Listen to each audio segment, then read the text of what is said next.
বন্ধুরা, একবার ভেবে দেখুন তো, সেই শৈশব থেকে আজ পর্যন্ত হাজার হাজার দিন আমরা বইয়ের পাতায় কাটিয়েছি।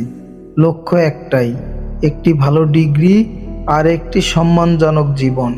কিন্তু সেই স্বপ্নের সার্টিফিকেটগুলো যখন ফাইলের ভিতরে ধুলো জমতে শুরু করে, তখন কি মনে হয় না আমাদের শিক্ষা কি তবে আমাদের মুক্তি দিতে ব্যর্থ? অনুতপ্ত রোদে পুড়ে ইন্টারভিউর জন্য এক অফিস থেকে অন্য অফিসে ছুটে চলা, এই দৃশ্য আজ প্রতিটি শহরের প্রতিটি গলিতে। পকেটে মাত্র কয়েক টাকা আর মনের ভিতর হাজারো দুশ্চিন্তা।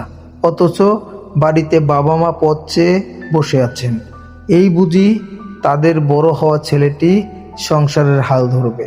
কিন্তু বাস্তবতা কি তবে এতটাই কঠিন?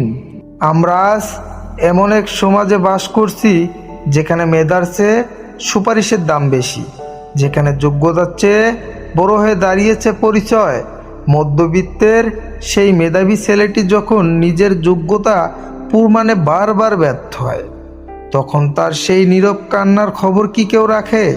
নাকি সমাজ তাকে অকর্ণ তকমা দিয়ে দূরে সরিয়ে দেয়? রাত গভীর হয়ে গেলে বালিশের সাথে যে লড়াই চলে, তা কেবল সেই জানে, যার মাথায় আগামীকালের অনিশ্চয়তা।